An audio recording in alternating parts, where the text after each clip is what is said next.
Hello, trading is closed on July 11, 2019. We'll go over our calls, look for the pattern with the early low, and we got that. Tomorrow's pattern has the early high. Yesterday we said bulls needed to take out the high of day promptly or else lower prices would print. We didn't take that out, and we did trade in the red. What the bears needed to do is to undercut this close, and they didn't do that either. We said the origin of the left stilt was support resistance, and since it held as support, the odds favor we're going to move out of this pattern on the upside. During the day, MEJT said ultimately both lower and higher prices would print. We got the lower ones first. System said they wouldn't stick. We trade higher, and we did.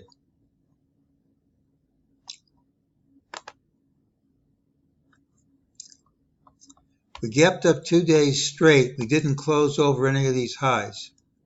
It's a negative pattern, should lead to lower prices unless we clear this promptly, clear these highs promptly.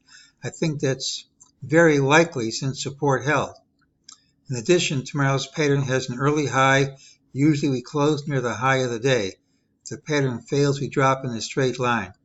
So I think what I'd like to see is gap up and take out, we'll gap in either direction and promptly take out these highs. And if we do, I think the rally continues. If we don't, I'd be a bit surprised, but I've been surprised before.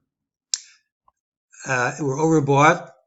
I just don't have enough yet to call for the high of this leg. Again, if it drops, I can explain it after the fact. And if support that we discussed yesterday doesn't hold, that's an early warning sign. But we're looking for taking out these highs and the rally to continue. If it doesn't happen early, we're going to have to reassess. Early high pattern tomorrow. That's today's call.